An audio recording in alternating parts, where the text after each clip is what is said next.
नमस्कार. आज आपण राष्ट्रीय काँग्रेसचं पहिलं अधिवेशन जे झालं होतं किंवा राष्ट्रीय काँग्रेसची स्थापना हे बघणार आहोत. तर मी ही इमेज तुम्हाला उभी दाखवतेय आणि कोणत्या पुस्तकातून घेतेय हे मी आज तुम्हाला सांगू शकत नाही, पुढच्या व्हिडिओमध्ये सांगेल. कारण आता मी ही सेटिंग ह्या इमेजमुळे अशी केलेली आहे. तुम्हाला व्हिडिओ पण हा उभाच बघावा लागेल. बाकीचं सगळं पुस्तक आडवंच आहे. त्या पुस्तकातला हा एकमेव चार्ट असा आहे जो उभा आहे. त्यामुळे मग मला सेटिंग अशा पद्धतीने मी केलेली आहे. तर मग मला सांगायचं काय होतं की हे जे पुस्तक आहे हे पुस्तक मी तुम्हाला दुसरा पार्ट जेव्हा बनवेल ना तेव्हा मी तुम्हाला पूर्ण पुस्तक दाखवते की मी कोणतं पुस्तक आहे, कशा पद्धतीने त्याची सेटिंग आहे. तर मग मला म्हणायचं काय होतं, या पुस्तकात त्यांनी काय केलेलं आहे, राष्ट्रीय काँग्रेसची जी सगळी महत्त्वाची अधिवेशनं आहेत आणि त्या अधिवेशनांमध्ये ज्या काही घडामोडी घडलेल्या आहेत ते खूप छान याच्यात दिलंय, चार्ट फॉर्ममध्ये दिलेला आहे. म्हणजे एकदा तो चार्ट बघितला ना आपल्या खूप साऱ्या गोष्टी त्याच्यातून होऊन जातात. ठीक आहे. आणि दुसरी गोष्ट, याच्यात काही गव्हर्नर जनरल, व्हाईसरॉय पण चार्टच्या फॉर्मॅटमध्ये दिलेले आहेत. तर मग ते पण आपले चार्ट फॉर्मॅटमध्ये होऊन जातात व्यवस्थित. तर मग आत्ता हे पुस्तक नाही दाखवत, नेक्स्ट व्हिडिओला मी तुम्हाला हे पुस्तक दाखवते. ठीक आहे. तर सुरुवात करूया आजच्या व्हिडिओला. तर 1-2 मिनिट फक्त. तर बघा, मी स्टेप बाय स्टेप तुम्हाला सांगते, नीट लक्ष द्या.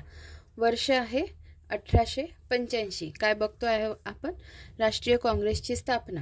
तारीख काय आहे, 28 डिसेंबर 1885. ठीक आहे. मी तुम्हाला दिसण्यासाठी थोडं झूम केलेलं आहे जेणेकरून तुम्हाला काय लिहिलेलं आहे ते नीट दिसायला पाहिजे. ठीक आहे. तर बघा, स्थळ कोणतं होतं, स्थळ होतं बॉम्बे गोकुळदास तेजपाल संस्कृत कॉलेज. पण निर्धारित स्थळ कोणतं होतं पहिले हे समजून घ्या की याच्यावर अनेक प्रश्न पडलेले आहेत, वन लायनरमध्ये पण आणि मल्टिपल स्टेटमेंटमध्ये पण, मुख्यला पण आणि प्रीला पण. त्यामुळे आजचा व्हिडिओ खूप महत्त्वाचा आहे, नीट लक्ष द्या. कुठे झालं हे अधिवेशन, तर बॉम्बे गोकुळदास तेजपाल संस्कृत कॉलेज इथे. पण निर्धारित स्थळ कोणतं होतं, तर पुणे. परंतु पुण्यातील कॉलराच्या साथीमुळे स्थळ मुंबई हे ठरवण्यात आले. नंतर संस्थापक व सचिव कोण होते, तर सर ॲलन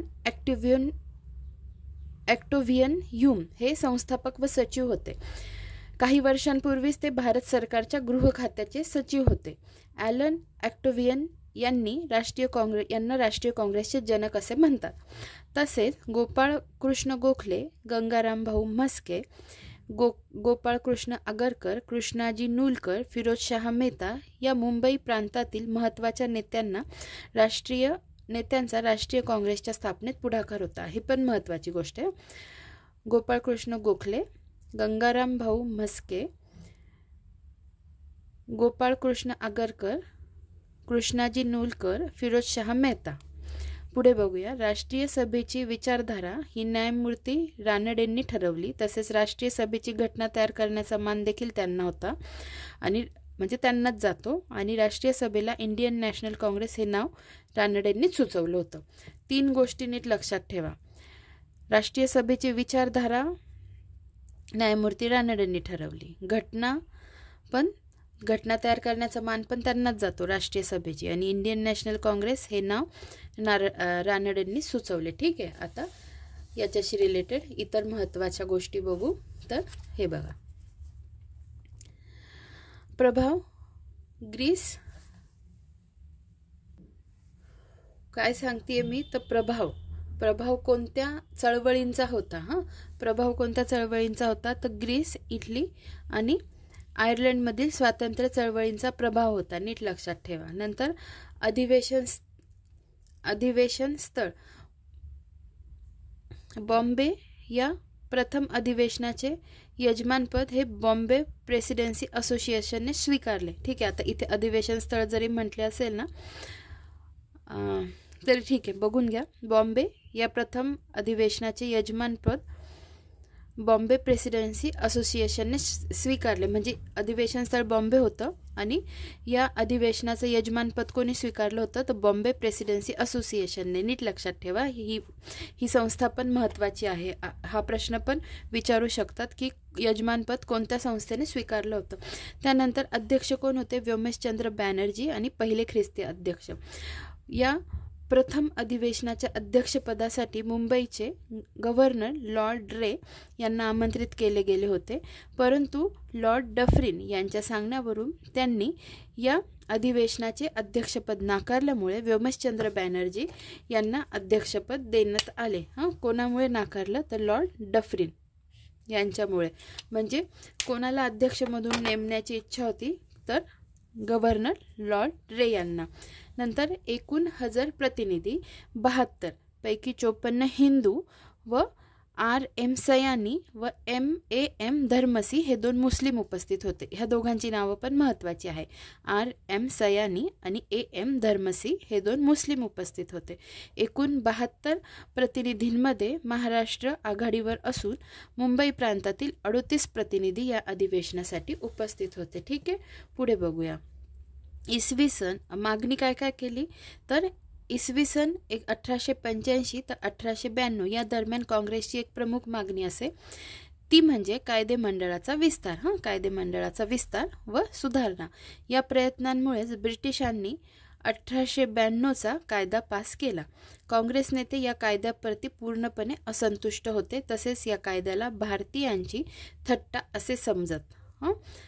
भारतीयांची थट्टा असे कोणत्या कायद्याला समजत तर 1892च्या कायद्याला. ठीक आहे, आता इकडच्या ज्या गोष्टी राहिल्या त्या आपण बघून घेऊ. जशी मागणी काय काय होत्या ते सांगितलं, तसेच ठराव कोणते पास केले किंवा ठराव कोणते.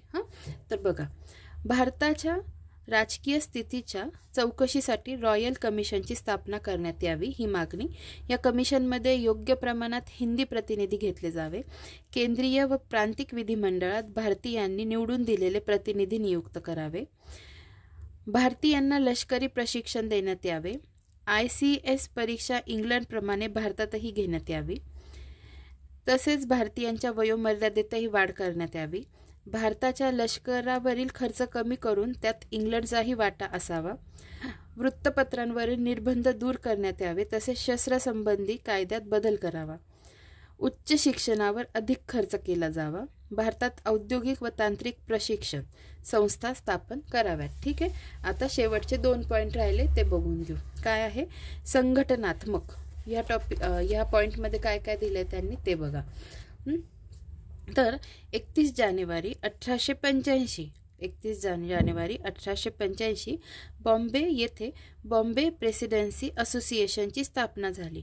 ठीक आहे, तारीख बघा, म्हणजे त्याच वर्षी 31 जानेवारी 1885 म्हणजे त्याच वर्षी, म्हणजे ज्या वर्षी राष्ट्रीय काँग्रेसची स्थापना झाली त्याच वर्षी 31 जानेवारी 1885 रोजी बॉम्बे येथे बॉम्बे प्रेसिडेन्सी असोसिएशनची स्थापना झाली.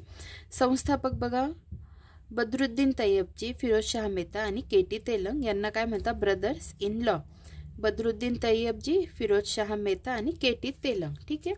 उद्देश भारतीयांच्या परिस्थितीबाबतीत इंग्लंडमध्ये लोकमत तयार करणे. बॉम्बे असोसिएशन या संघटनेमधूनच बॉम्बे प्रेसिडेन्सी असोसिएशनची स्थापना झाली. बॉम्बे असोसिएशन या संघटनेमधूनच बॉम्बे प्रेसिडेन्सी असोसिएशनची स्थापना झाली. आता सामाजिक या पॉईंटमध्ये काय दिलं आहे ते आपण बघू. तर या वर्षीपासून व्योमेशचंद्र बॅनर्जी यांनी शारदा उत्सवाची सुरुवात केली. नंतर व्योमेशचंद्रांनी सर्व स्वयंसेवकांना एकवट करून त्यांच्यात राष्ट्रवादाची भावना प्रेरित करण्यासाठी ठिकठिकाणी दुर्गा पूजा करण्याची सुरुवात केली. या दुर्गा पूजेला त्यांनी श्री दुर्गा पूजा तथा शारदीय उत्सव असे नाव दिले. ठीक आहे. तर अशा पद्धतीने हा चार्ट आपण कंप्लीट केलाय. अजून एक पॉईंट लक्षात ठेवा, जो मला इतर पुस्तकात भेटला की मी इथे ॲड करत असते. हजर असणारे इंग्रज अधिकारी कोणते होते? ॲलन ह्यूम, हेनरी कॉटन, अली William Wedderburn. Allan Hume, Henry Cotton आणि विल्यम वेडरबर्न. तर अशा पद्धतीने हा चार्ट आपला कंप्लीट झालेला आहे. एकदा रिपीट करू. हे बघा, स्थापना कधी झाली राष्ट्रीय काँग्रेसची? 28 डिसेंबर 1885. स्थळ कोणतं होतं? नियोजित स्थळ कोणतं होतं? आधीचं पुण्यात होतं, पण कॉलराची साथ होती म्हणून मुंबईला हलवण्यात आलं. मग कुठे बॉम्बेला? तर गोकुळदास तेजपाल कॉलेजमध्ये. नंतर सचिव आणि संस्थापक कोण होते? सर ॲलन ऑक्टेव्हियन ह्यूम होते.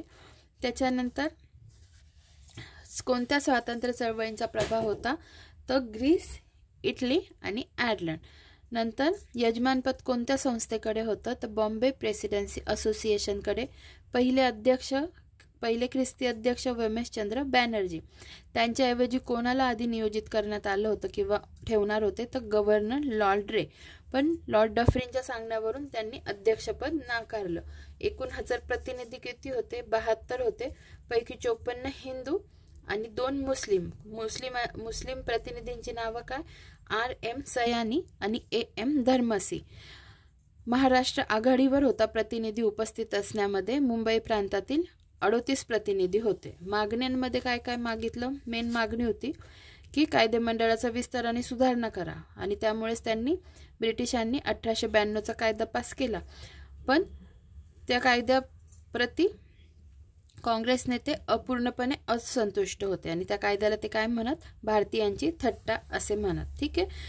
मग आपण सामाजिक संघटनात्मक मध्ये बॉम्बे प्रेसिडेन्सी असोसिएशनची स्थापना बघितली. 31 जानेवारी 1885. स्थापना करणारे कोण? Brothers in law. कोणाला म्हणता? बद्रुद्दीन तय्यबजी, फिरोजशाह मेहता, केटी तेलंग यांना. ठीक आहे. नंतर 1885 पासूनच व्योमेशचंद्र बॅनर्जी यांनी शारदा उत्सवाची सुरुवात केली होती. ठिकठिकाणी दुर्गा पूजा करण्यास सुरुवात केली आणि या दुर्गा पूजेला त्यांनी श्री श्री दुर्गा पूजा शारदीय उत्सव असे नाव दिले. ठीक आहे. तर अशा पद्धतीने हा व्हिडिओ इथेच समाप्त होतो. धन्यवाद.